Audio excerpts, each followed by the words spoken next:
Dạ con không biết hệ thống thông dịch đã ổn chưa mọi người có Sister nghe is được asking không? about the translation system. If you can hear well, please raise your hands. Dạ. Okay.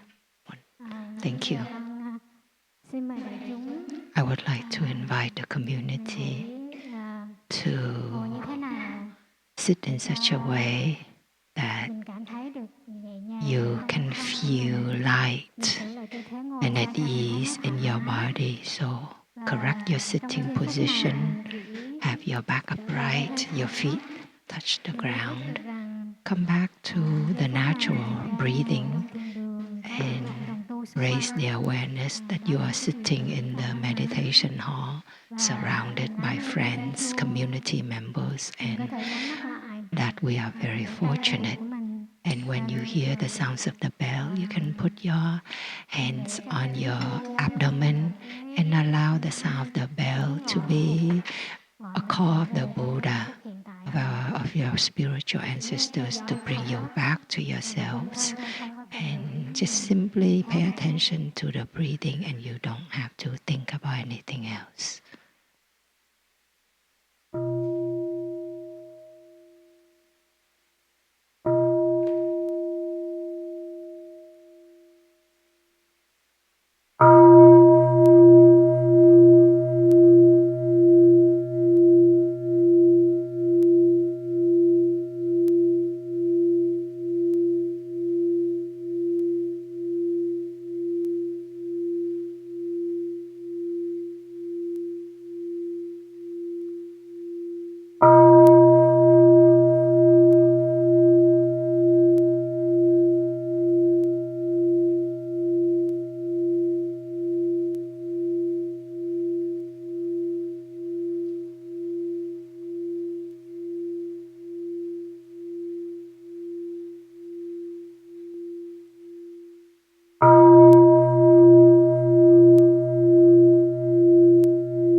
Dạ, con kính bạch sư ông.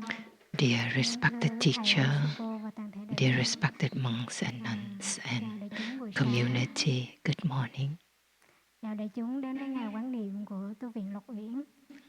I'd like to welcome you to the day of mindfulness. Today is the 24th of November, 2024. We are in the ocean of peace meditation. Now, please smile with me. I'm a bit nervous right now.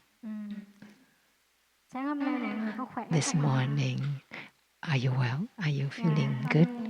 Yeah.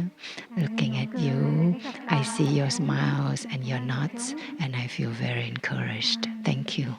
Lần đầu tiên gặp nhau trong ngày thì cái câu mà mình hay The hỏi first day that we usually ask people, how are you today? anh chị có khỏe không? Em có khỏe không? Yeah, how are you doing today? And you feel a bit reassured that that person said, yeah, good, it's good. And this question reminds me of a funny story I'd like to share with you. When I was little, there was this kind of candy that I really like, and I still remember these kinds of candies. It's kind of sweet and sour, and it's really good. And when I was little, when I was sick, I was very, I cry easily and ask for this and that. So my dad used to buy that kind of candy for me. And I really liked it as I grew up, but I wasn't sick at all. And I usually put my father's hand on my forehead, feel my forehead. I think I'm about to be sick. I don't know what it's like here, but in Vietnam, when the parents want to know how your children are feeling, they'll put their hands on your foreheads. So when I place his hand on my forehead and say, my head is warming up or it's hot, and then my dad would say, oh no, my little daughter is getting sick, what can I do? And then I would say, can you buy that candy for me? I will feel much better. The fever will be reduced right away. And then my father would smile, and then he would carry me to the store and buy that kind of candy. So these are beautiful memories for me. And now that I'm grown up, when we talk about it, we still laugh together. I see that when we were children, we couldn't take care of ourselves, and whether we were feeling well or not, it depended a lot on the concerns and care of others, especially those who loved us. But as we grow up, gradually we have to take on that responsibility of taking care of ourselves, of loving ourselves. We cannot entrust that responsibility to somebody else, even if they love us. Because if we cannot grow up, we cannot take care of ourselves, then it will be very difficult to know how to care and love for others. And and a bigger picture to take care of other aspects in our lives. So in our daily life, our own care and concerns do not stop at taking care of ourselves, but our care and concerns embrace different areas, from physical health to family to the education to economics to the country to war, etc. And these concerns, many of us, we are swept away. We are overwhelmed by those concerns, and we suffer from them. It's not just because we are concerned about something. It means it's in our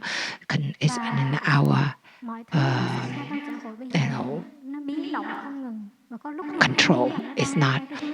And which direction the changes that are taking place in the world and in ourselves, we have a habit that we have this perception that we can arrange the things that take place outside in an order, in such a way that fit with ourselves, and they have to match. And if it doesn't happen our way, then we can be triggered easily, we can be emotional and reactive, and our reactions take place in different ways. Some may feel sad, depressed, some people get angry or jealous, and even despair.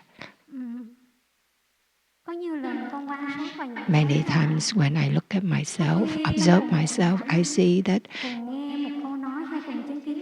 it's the same statement or the same event, and yet I can get angered or feel hurt by that person or that statement. Then I ask, and more so than somebody else, then I ask myself, is it true that that outside situation is the cause of my strong reactions? Because if it is, then why is it that some people suffer and others do not?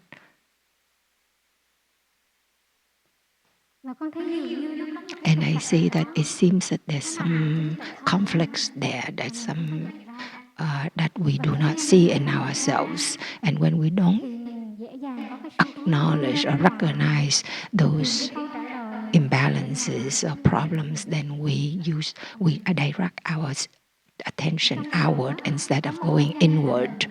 So in Zen, in the practice, we have the three kinds of poison: is greed, anger and ignorance. They are the three poisons because they have great power to destroy.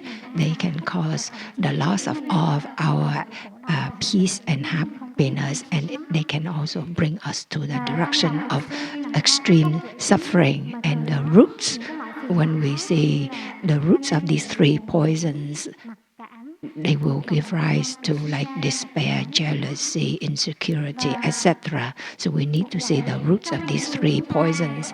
And the Buddha taught us that all of us have these three poisons hidden in us, and our suffering is present based on these three poisons.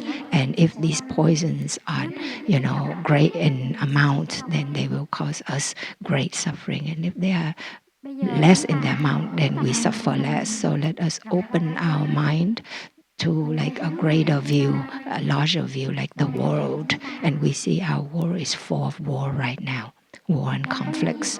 We see there's a lot of violence, discrimination, and killing. Not that all those roots of all these, isn't it true that they come from greed, anger, and ignorance?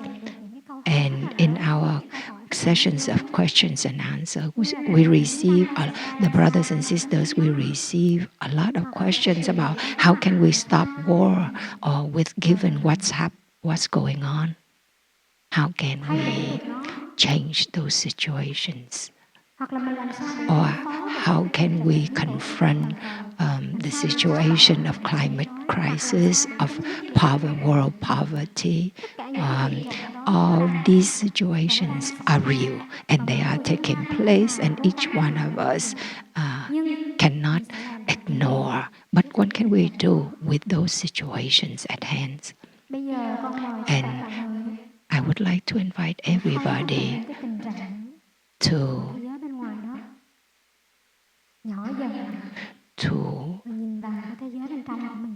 zoom in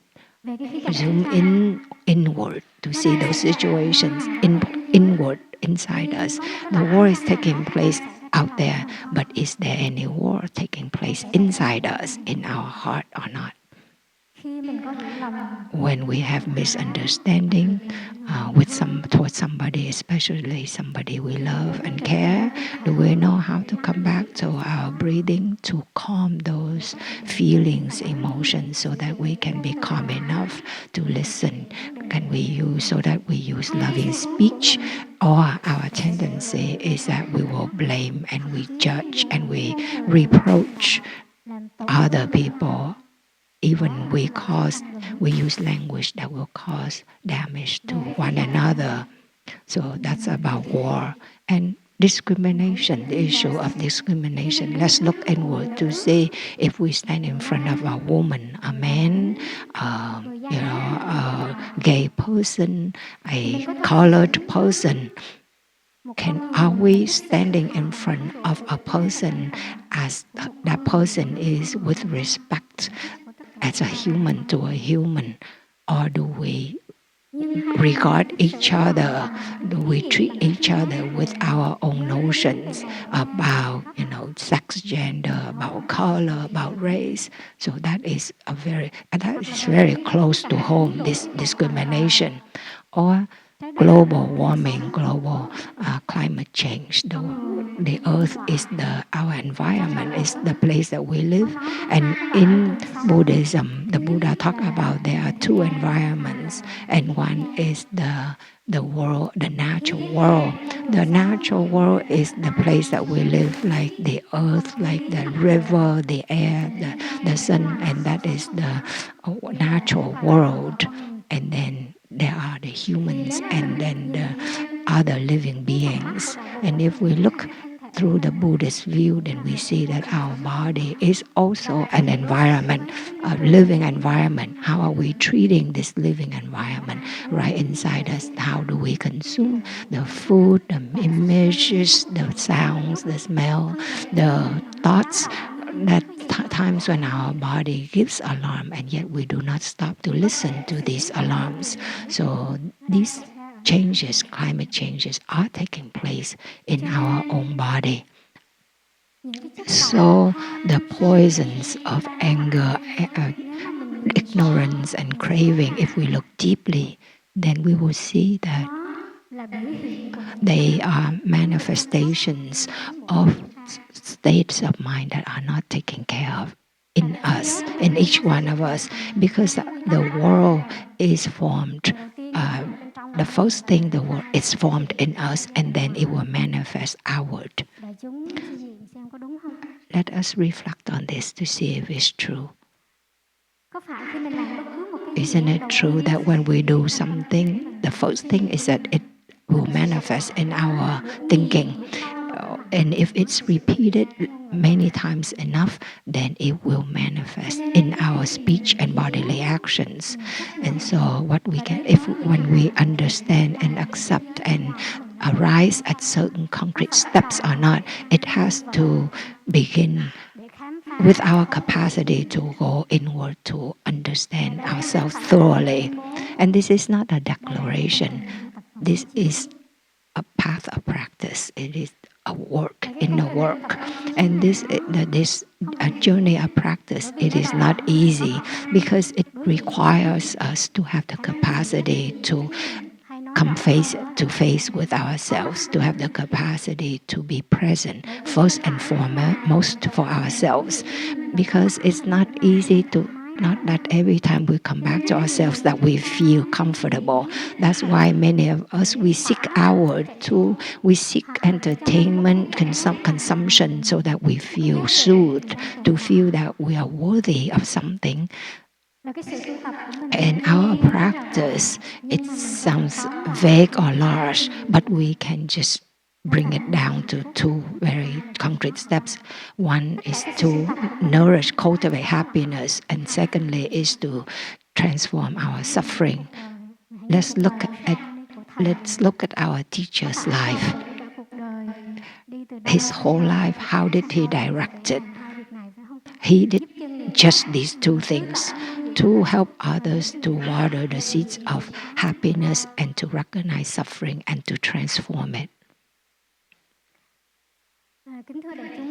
Dear noble community, the energy of mindfulness, we can understand it as the energy that helps us to be aware of what's going on inside and outside. And it plays an important role in nourishing happiness and transforming suffering, because when our body and mind cannot be in the present moment, then it will be very difficult to recognize what is happiness and what is suffering. And sometimes we do not recognize, and sometimes we even mistake one for the other. If somebody loves us, we think that's hatred, or that's jealousy, or if we live in forgetfulness or recklessness, and we think that's freedom. And we're mistaken like that. And when we wake up to the truth, then it's too late. That those who love us will be long gone. And so we look at ourselves, how much can we be present for ourselves in our daily life? Amongst us, there are those who can hardly be there for ourselves. It's very vague and abstract. The body is here, and yet the mind is like a ghost. It's like a shadow. It's not clear. We walk and we're not even aware that our steps are taking us. And when we eat, we don't taste anything. We're not aware of what we're eating. Or we say we love somebody, and yet we are not even aware of that person. And so all the conditions of happiness are there, and yet if we, they're always there, and yet if we're not present, then everything will just disappear. It will be like an illusion. And so if we want good things and wholesome things in our lives, then we need to take the initiative. We need to be proactive in recognizing them and taking care of them and maintaining them. So I invite the Sangha to listen to the sound of the smell, the bell, and then in that sound of the bell, we can recognize the conditions of happiness that are readily available right now, like we are here and we can breathe easily, and we can recognize whether we are happy or not.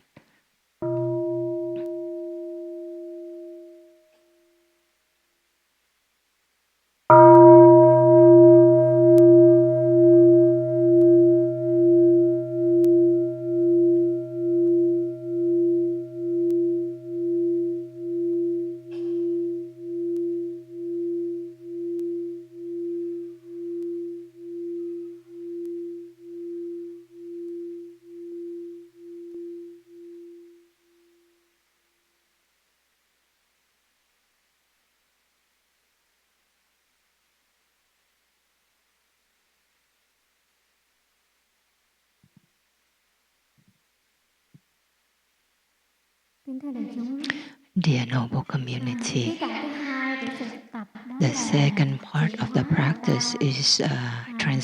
is transform our suffering.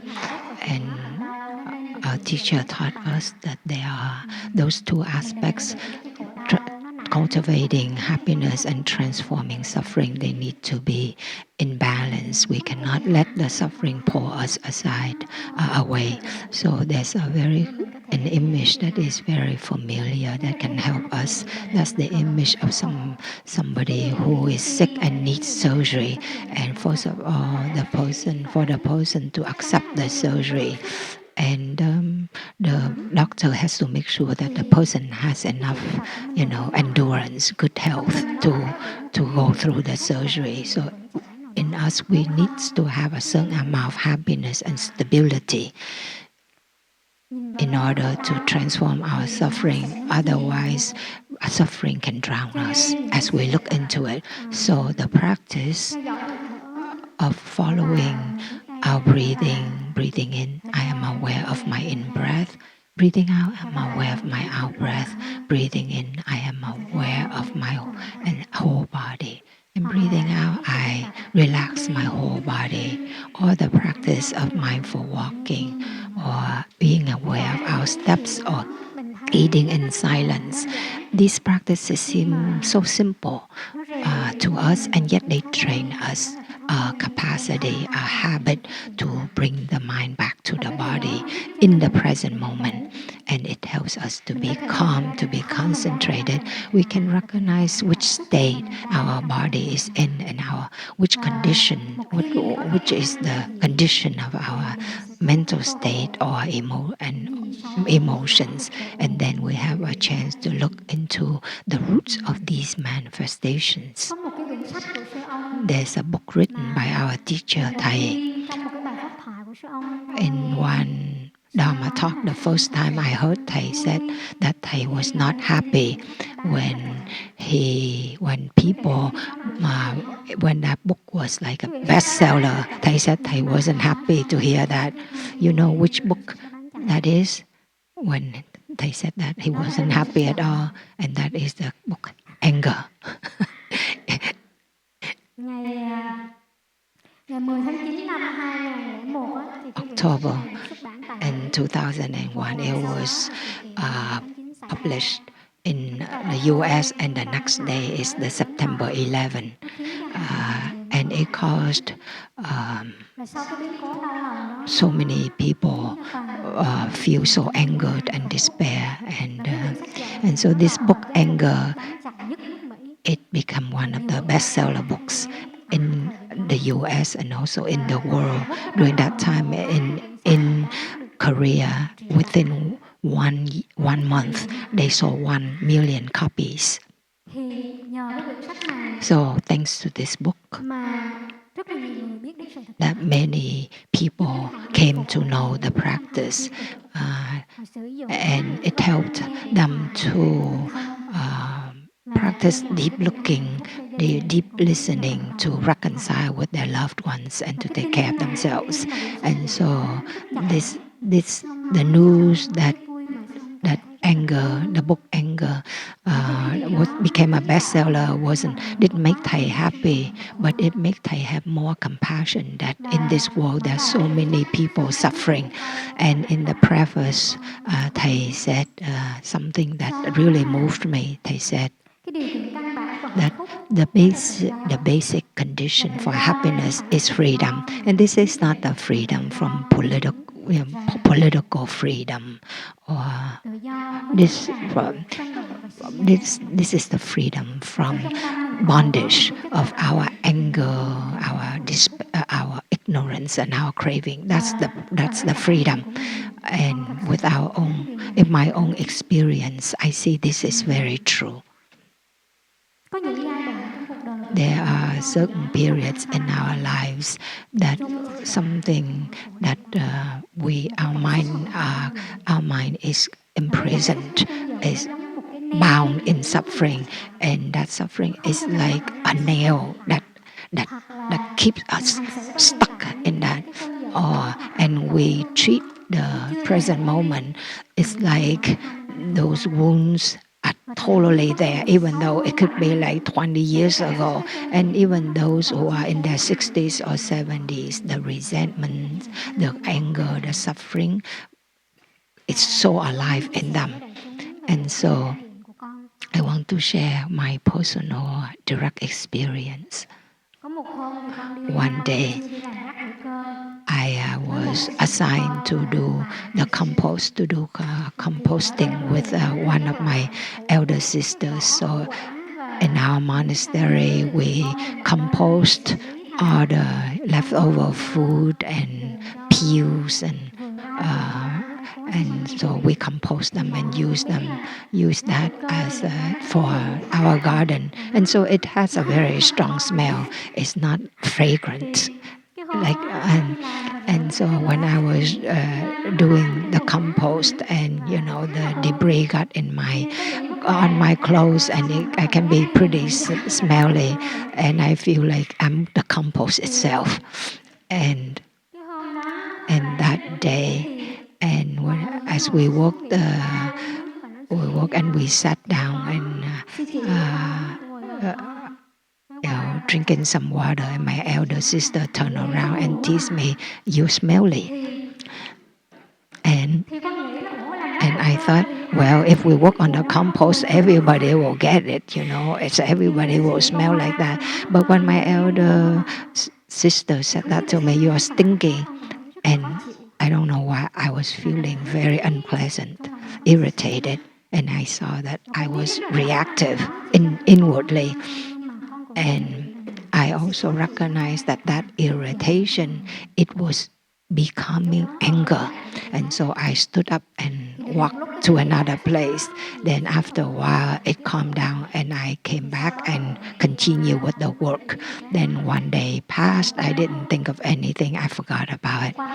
And then the next day, when the Sangha walked by that compost area, and when we walked by that location, and my sister's statement came to me, and then that anger arose in me. And then as I was doing walking meditation with the community, I asked myself, why did that statement trigger me?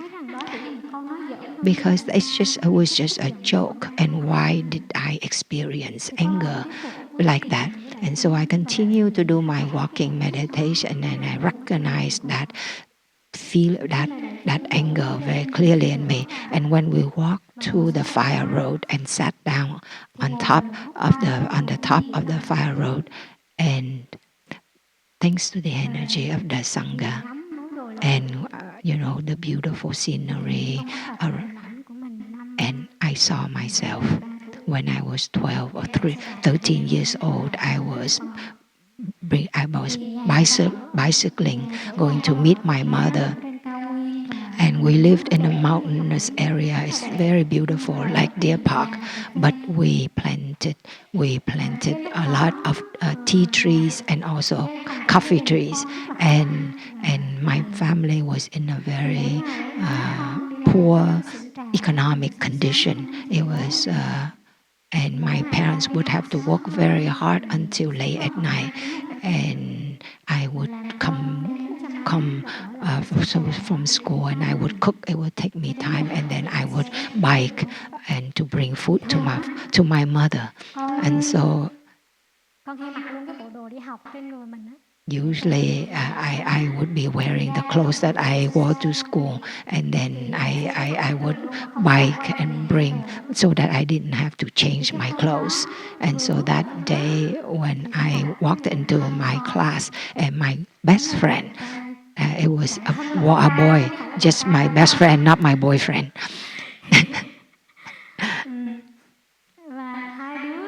And we were good friends for such a long time. And that boy, he was very kind. He was very friendly. And I was very tired because I was like riding the bicycle.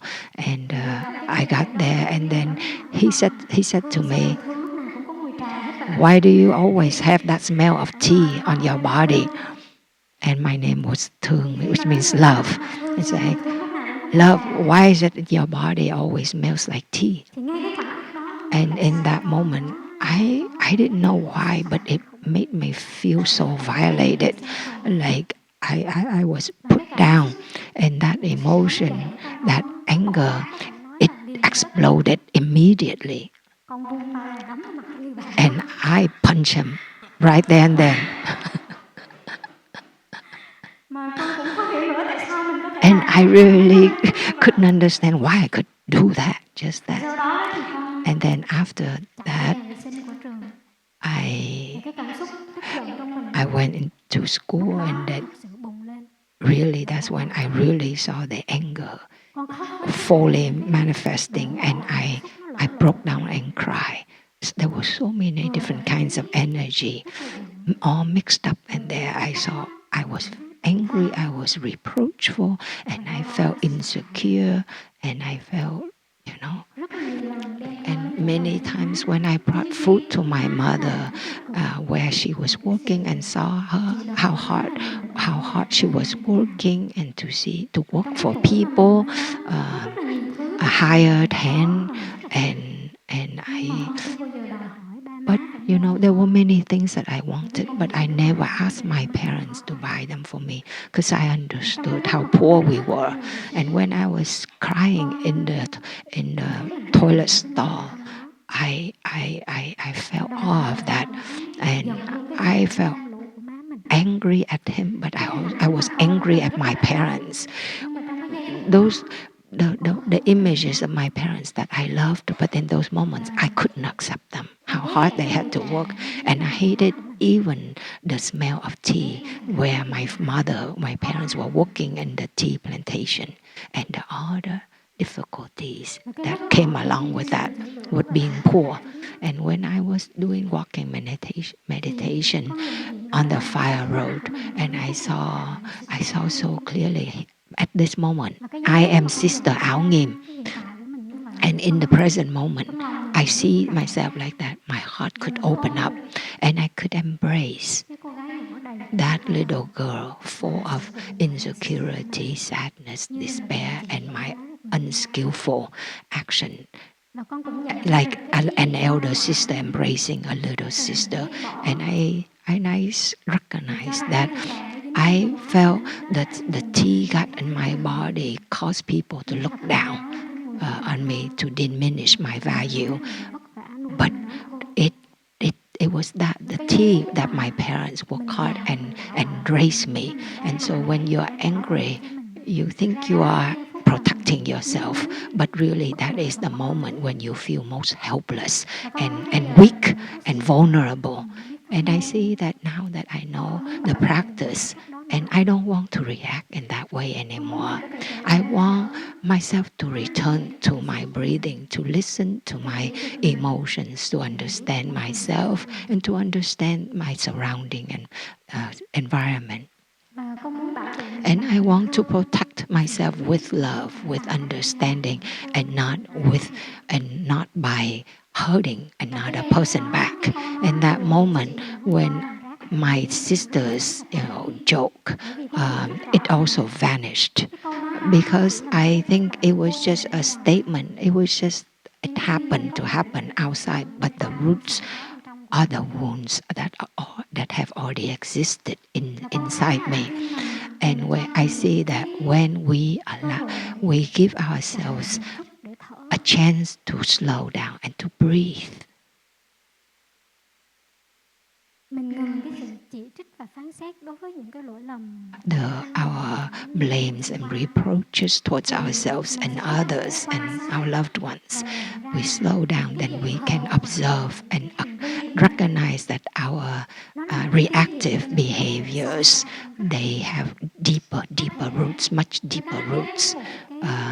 Perhaps they are connected to a past or a wound, a trauma in the past.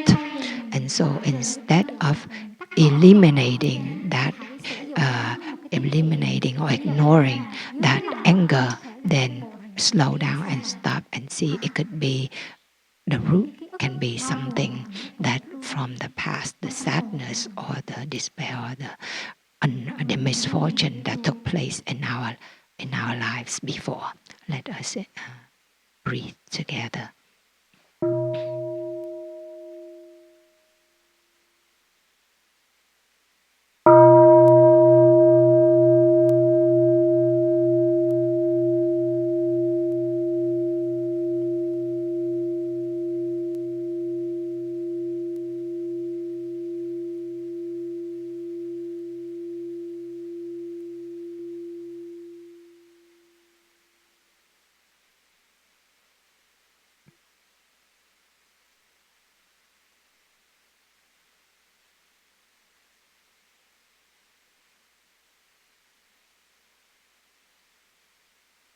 Con xin phép được đứng lên.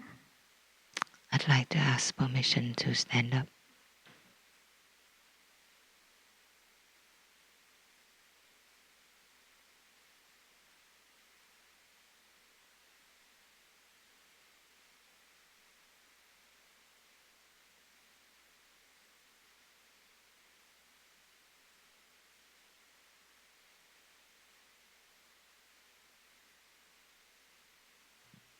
Kính thưa đại chúng.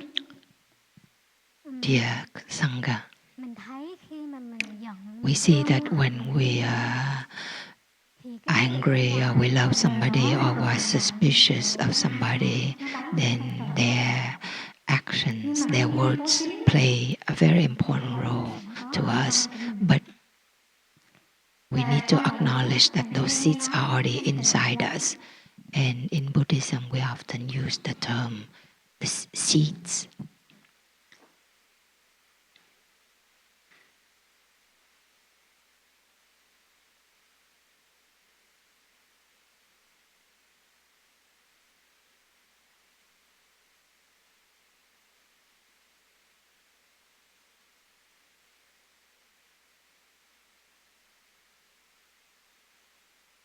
Sister is drawing the seeds. Hạt giống là And cái từ hạt seeds giống là một cái từ ngữ hình ảnh.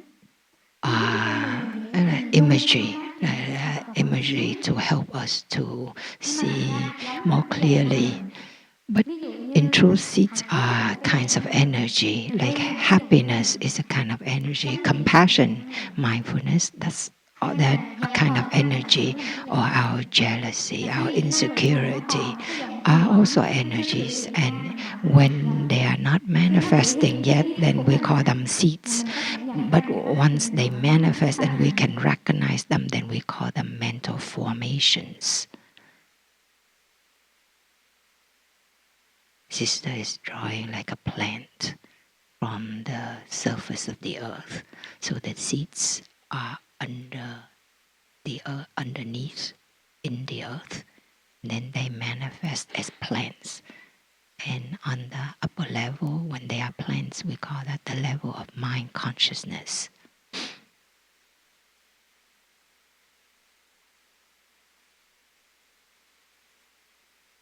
And she's writing on the board information and pointing, that points at the plant. And the lower level, like underneath in the earth, is called store consciousness. Lower level is store consciousness, upper level is mind consciousness. And in the teaching of the Buddha taught that we practice in order to transform the seeds embedded in our store consciousness.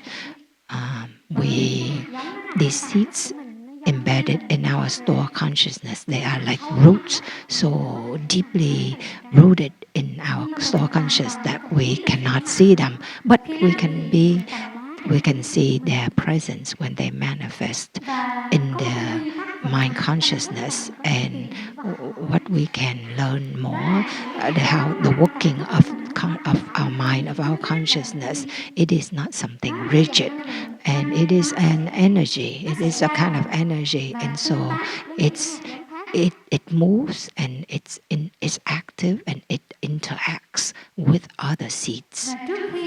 And when before a seed manifests on the level of mind consciousness, it will also it will interact and activate other seeds as well, so that they manifest together. And so, for example, we are talking about today, I'm talking about the book Anger. So I use anger as an example. So for example, when we are angry at somebody, then look into that anger, not simply just anger is present, or at the same time we we will also see jealousy or fear or insecurity or suspicion.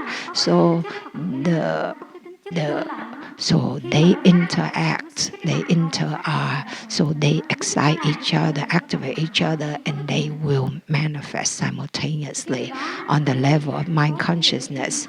It's true also for the positive seeds. When we love somebody, let's look at it, or is it just love that will manifest, or there will be also sacrifice, there's also acceptance, there's also deep listening. And so then with love, there are also other more wholesome seeds that will manifest. And so when we can acknowledge and call what is arising by its true name, this is anger, this is jealousy, we don't let them all meshed and meshed, then at least we can take care of them more easily. And that is why one of the virtues of a great person or magnanimous person, and that is a magnanimous, is a person is not somebody who's not, when he is angry at one person, he'll be angry at that person's relatives or friends or somebody else. And so you don't use that emotion to impose on that person and other people and wound them as well. So for example, you and your husband have, or spouse have, you have certain view about that person, and then you use that view to judge the person in every aspect of his or her life, of their life.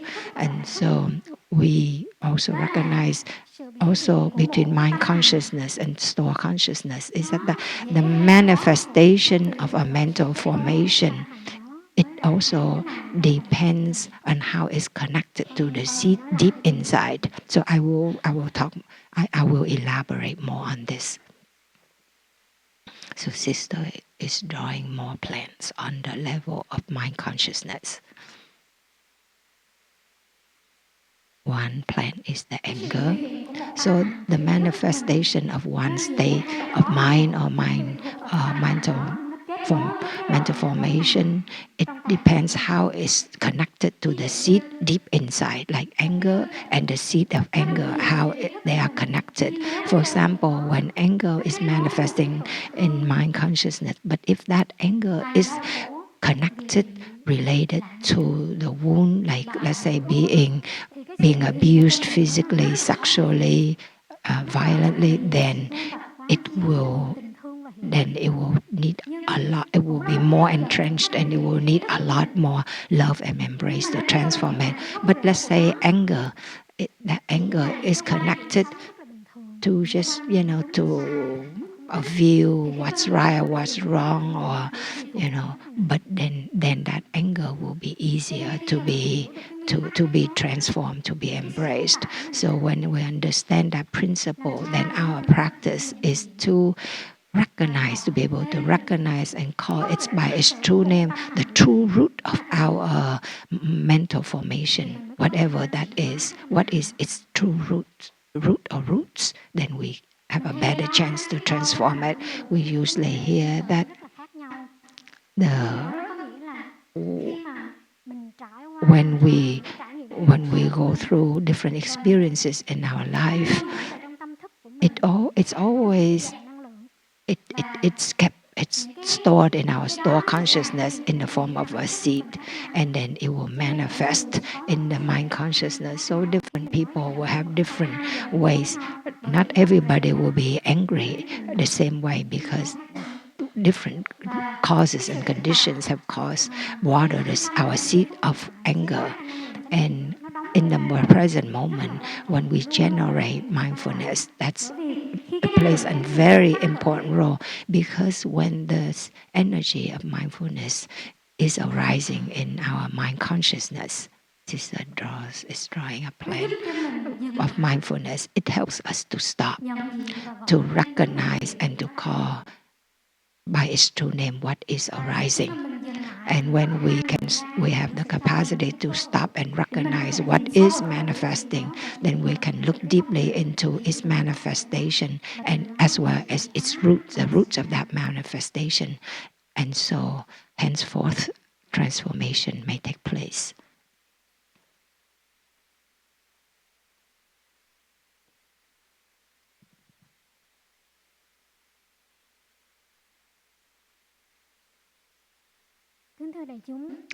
Dear noble community, there are things that take place.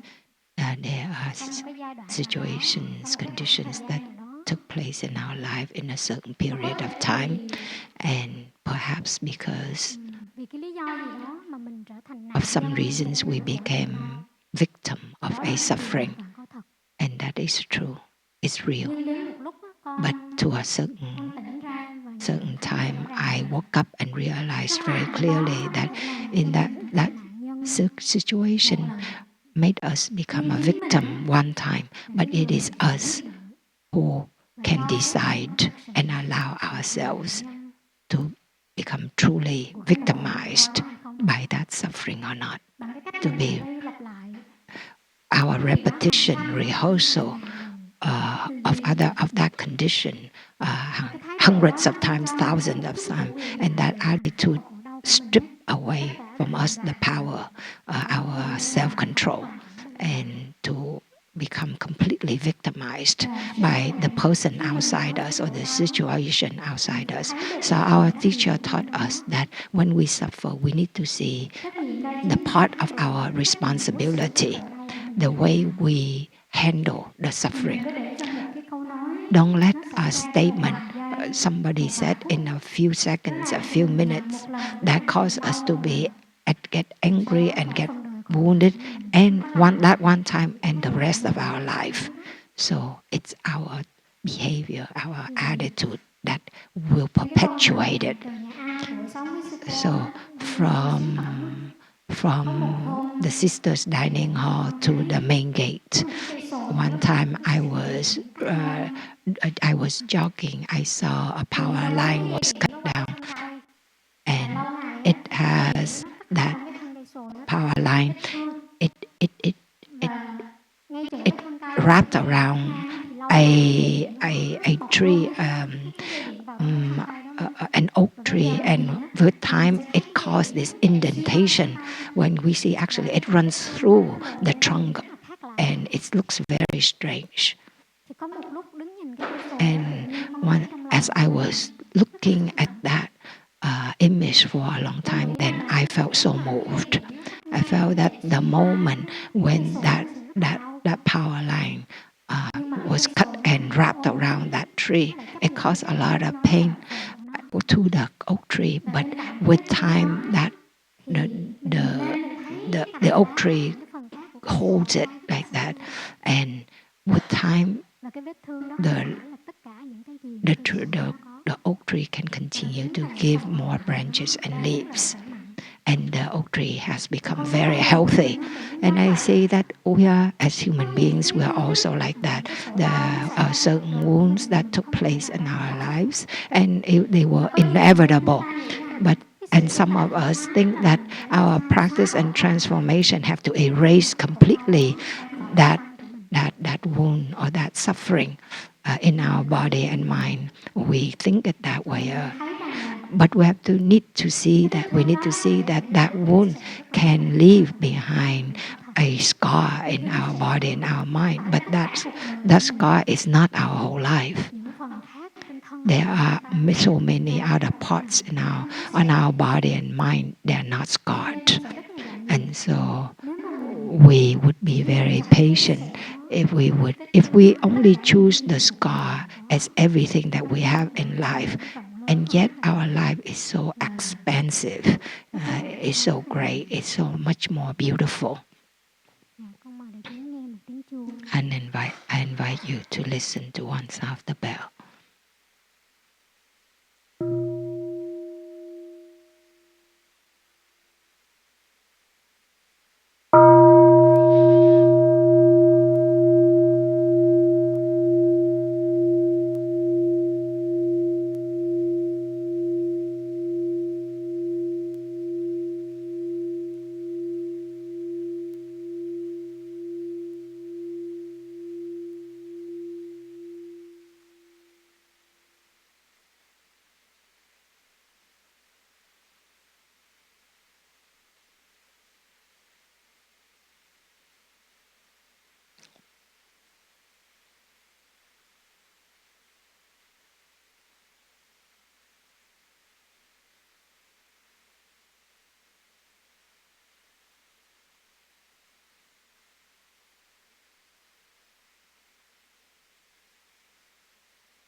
Dear community,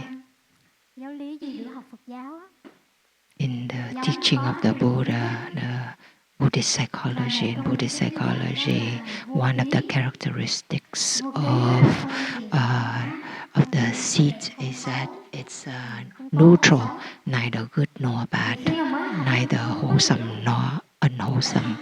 And at first, I didn't understand that, and I thought, "Oh, anger is bad. How can it be neither good nor bad, or neither wholesome nor unwholesome?" And our teacher said the energy of emotions are energies, and we can transform them. But if we think that we need to eliminate them, change them in order to be happy. But if we can just look at it together, like even at the superficial level, we see that, through our human revolution, we see that whatever that was good and healthy, whatever that had the value of helping that species to grow and to thrive, then it would be passed on through different generations. And so on the other hand, if they are not helpful for evolution, then they get eliminated. And then why is it that through the human evolution, we still have anger? Then it must have its own value there. It cannot be entirely bad. I had a childhood experience, and when I practice and look back, and I see it's neither good nor bad. I can say, and I practice. I train myself to have a more neutral attitude towards the seeds, all seeds in myself, or unwholesome seeds in myself, and I don't so that I don't have the attitude of fighting or eliminating something that is not yet positive in myself. Then then it helps me to be more open-minded and easier to receive and to receive feedback. And when I was in 8th grade, and one of my teachers was quite known to be very difficult and strict. And so this, I'm telling you a story. I'm not talking badly about my teacher. I just use this as an example. And each time when the students did not do their homework or do it incorrectly, she would pull on our ears. It never happened to me, but I saw my classmates, it happened to them. And every time I saw that, I felt irritated. I couldn't accept that action in my teacher, but I didn't dare to say anything. Then one day I didn't do my homework. And you know, all those times I did my homework, she didn't check. And that very day I didn't do my homework, she checked on my homework. What an unfortunate event. When she knew that I didn't do my homework, she got so angry, and she reached out to pull my ear. In that moment, I stood up and I pushed her hand away. And I said to her, please do not touch my body. And you can give me poor grade, but you cannot pull my ear. And please do not do that to my classmates from now on. And I remember that moment. I got all my courage to say that to her. And I was so angry.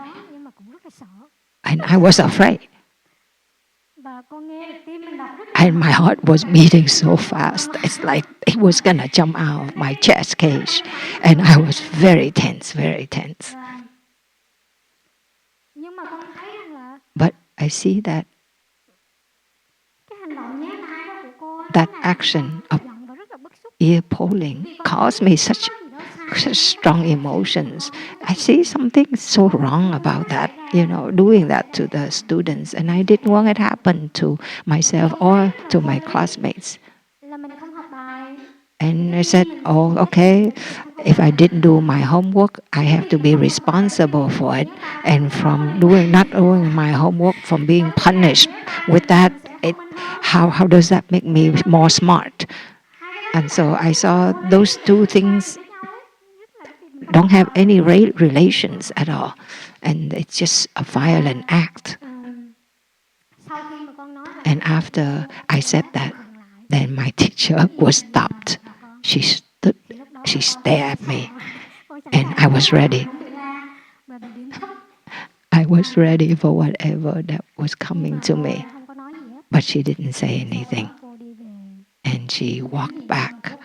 She looked at me for a long time, and she went back to her chair, to the table. And then she continued with the lesson. And it was quiet, the whole class. Nobody said anything. And I remember when the bell rang and we all walked out of the class, I felt like I was going to faint. Because I was afraid and I was angry at the same time, and it drained all of my energy. But she didn't scold me. She didn't give me a bad grade, or she didn't tell the principal. And what was amazing is that she never repeated that behavior. And I felt so grateful to my teacher. Her heart was good. And when I look back on that situation, and it's not that you cannot be angry, you cannot have strong emotions before the injustice that takes place, because the anger towards something that is unwholesome, something that is then it is necessary. It can give you the courage to speak up, to voice yourself or for others. And so there's a saying that our world can become more violent or not. It's not depends on the violence in people, but sometimes it depends on the silence of others. And so when I practice and look back, I see that anger is neither good nor bad in its nature, but we have to say what is the motivation behind it in that emotion that we have. And we have to learn the way to present that emotion, that anger, in such a way that so that its manifestation can cultivate the dignity, the kindness, and the love in us each day, and not to destroy whatever that is left. And so when we talk about anger, there's an image that we often relate to. I don't know why. And I think of water. And or I think of fire. So it's like fire. Anger is like fire that will consume everything. It can consume the whole forest. But if we know how, then we can use fire to cook, to keep warm. Fire is not always destructive or burning. And so our practice to transform and bring peace and happiness, it is not about fighting, eliminating, but it's coming back and touching interbeing, the nature of interbeing, the connectedness between anger and jealousy and love, the wholesomeness and unwholesomeness, all of these things, they are present in us. They are part of us. And so which kind of flowers and fruits do we want to manifest? It depends very much on our responsibility, our capacity to recognize, to water, and to take care. And sometimes we only need a few mindful breaths to slow down a little bit, to stop a little while, to ask ourselves that statement, that action, that thought, that view, in 5 minutes, where will it take me? In a few weeks, in a few years, where will it bring me? Where will it bring my loved ones? Then immediately we will know what are we contributing to the building of the world, the inside us and also outside us. Will it be more beautiful and good or not? Now it's 11:15, just right on time. So I ask permission to stop my sharing here. And I know that the practice of each person, we are on our way. My sharing is just from my own angle, my own our recognition. So it may not, fitting for you. So please accept my sharing as that. Thank you for your deep listening.